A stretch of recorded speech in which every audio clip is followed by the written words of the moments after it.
Oh, hey, sorry. Just playing with my action figures after watching Masters of the Universe Revelation, part 2 of maybe season 1. Maybe we'll get a season 2. I don't know. Things are teased.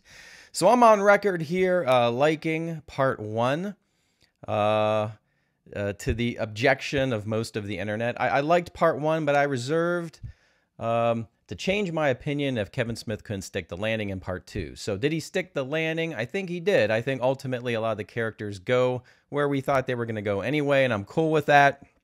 Now, is this a He-Man show? Still, not so much. Could be an Adam show. This is more a Teela show, an Evil Lyn show, and maybe Teela and Evil Lyn at times are battling to see who can be more muscular. All right, let's go through these episodes. So these episodes, there's like 5 of them, and you can watch them in about 2.5 hours. They dropped at 3 a.m. Today. So yeah, I'm looking a little bit tired, but I'm doing it for you guys. Episode 1, Cleaved in Twain. I don't get the reference. I'm sure there's one there in the comments. You can let me know what that's referring to. That episode starts off with a big revelation. I think we all saw it coming. Hence the title of the whole show, Revelation. We get a lot about Teela's parents and lots of Skelegod. It's Skelegod, right? Yeah, lots of him. And I have to say, I'm not down with Mark Hamill's take on Skeletor. It's a little too much jokery for me. Sometimes the lows are lows and the highs are highs, and it's kind of following that Joker thing. So that was very noticeable. There's a lot of blood in this episode. There are multiple deaths in this episode. And there's a big twist for Evil Lyn. And Lena Headey did a fantastic job as Evil Lyn throughout this series. So one of the best voice actors in this series for sure. I really enjoyed all of her work on this show. And this ending, it has an ending with a particular character where I will quote another character. Quote, "What the hell happened to him?" And that's what I said as this character said that. Episode 2 is Reason and Blood. Again, I don't really get the reference in the title there. And a lot of this episode involves fighting a character that's going to be like the Incredible Hulk. I'm not sure I'm down with that. It was an interesting choice. So you guys let me know what you think about that when you see that episode. This episode was okay. All right, episode 3 is the Gutter Rat. And the Gutter Rat is referring to Evil Lyn. This is basically her episode. We get a lot of her backstory. Now, her backstory in the show differs from what I'm used to. You guys let me know in the comments. Am I right about that? Wrong about that? So things differed a little bit. Man-at-Arms is in this a lot, and Leon Cunningham from Game of Thrones does a great job as Man-at-Arms. He's one of the standouts. We have a lot of twists for Evil Lyn. She's going to change her motivations, her alliances, her look's going to change. And we have sexy time between 2 characters. Very interesting. I also thought it was interesting. I don't know what to really make of it because a lot of people are saying this show is maybe woke or, you know, it's an all-female show. It is female-focused, I would say that. But when any character gets knowledge, power in the form of even knowledge or magic, they automatically burst into muscles. It's like muscles and masculinity equals power, no matter what kind of power they get. It just stuck out to me a little bit. Let me know in the comments what you think, but it's something that I noticed. All right, episode 4 is Hope for a Destination. Not sure I get the meaning of that title either. We have some villain and hero team-ups here that was unexpected. A siege upon Castle Grayskull.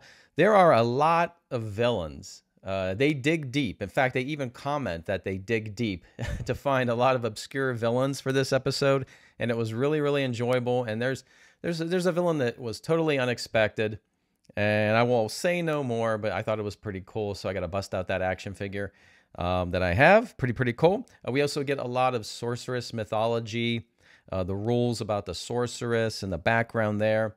And I wasn't so cool. You know, Evil Lyn is doing something here that, again, I thought she was interesting in the part 1 of this series. In part 2, she just sort of is turning into something else. Not sure how I feel about that. Episode 5, the last episode in part 2, is Comes with Everything You See Here. Definitely a reference to the toy commercials, right, from the 80s. And I guess that's just implying that, yes, in this episode, all the toys are going to be on the battlefield and there's going to be a big epic battle. And that is the case here. There are a lot of toys in this series. And we need a conclusion between Teela and Evil Lyn. And yes, He-Man and Skeletor. So they have to settle their business. And I think for the most part, everyone gets to where you think they're going to get by the end.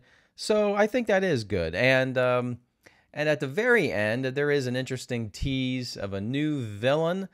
But it's just a tease. So unless we get a season 2, it's going to mean nothing. But I thought, yeah, okay, interesting place to go. All right, so did Kevin Smith as executive producer, did he stick the landing on Masters of the Universe Revelation? I think he did, and here's why. Yes, this show is focused on our ladies. A lot of Skeletor, though, too. But Teela and Evil Lyn are definitely front and center. And I think that works because Teela always had a destiny we never saw her, make the decision to take or to reject. So this is definitely a show about her facing her destiny. And I'm cool with that. That's unfinished business from the lore that we had before this show. And I think at the end, it doesn't insult any of the lore. I will say there's a few deaths I'm not sure I'm cool with because I'm a fan of some of those characters. But again, this was very good animation, very good artwork. Sometimes our female characters are a little muscular. Not sure how I feel about that. The dialogue, sometimes it is heavy with exposition, noticeably, and then sometimes it's just very, very clever. So, but I think all in all, it's an adult take, a different take on this show. So I'm very pleased with what Kevin Smith did here. Is this the best He-Man show that I could imagine in my mind's eye? No, I would do things a little bit different. I would do a Conan the Barbarian version, go super adult. We're never going to get that version. For this on Netflix, endorsed by Mattel, it's pretty darn good. If I had any negatives, I mean, yes, maybe a tiny bit more He-Man. I think the motives and the alliances of our characters switch a lot. And sometimes I was fading out of the action this time around, and I was sort of like going, all right, let's hurry it up and let's just get to where we got to go. So it's very pretty to look at, but I felt a little less invested than I did in part 1. All right, well, what do you guys think? Have you watched Masters of the Universe Revelations? What do you think? Leave a comment. I like to talk about these things. Give it to me. If you think I'm off base and this is just a woke mess, let me have it. If you liked it, let me know. Let me know what you would have done differently. Let's talk about this. All right, everybody, have a great Thanksgiving. Thanks for stopping by. Smash that like button. Consider subscribing so we can talk about more nerd stuff in the future.